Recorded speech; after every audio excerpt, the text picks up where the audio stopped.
the negotiating table is very large, and it's very difficult to negotiate with these 190 people around.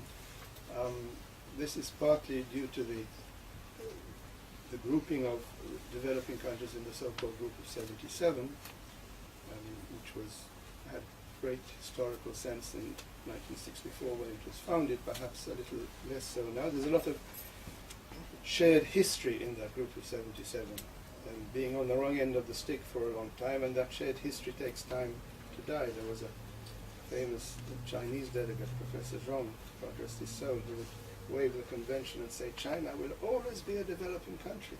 And he said that with pride. That is perhaps less important now than it was in the beginning. You can see the evolution, the basic, as I mentioned, in Durban recently.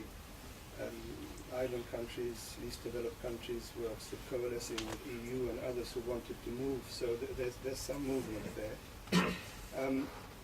The other point about the negotiating table is that if you look at the numbers, you really only need about 10 countries around the table to do a mitigation deal. If you take the top 10 emitters, if you count the EU as one, you've got something like 80% of global emissions.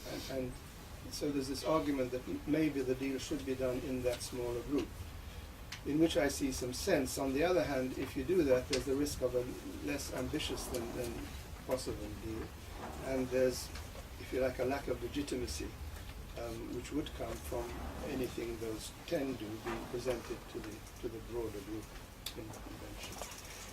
I mentioned as a footnote the fact that where we have got to so far has been despite the lack of rules on how to vote on substance. All the main decisions so far, except the Kyoto Protocol, have been adopted with people waving their hands and making points of order. With skillful management, that has been sorted out. The exception is Copenhagen, which was an example of what can go wrong. Not much effort has been invested in trying to do anything about that, and I wouldn't hold my breath.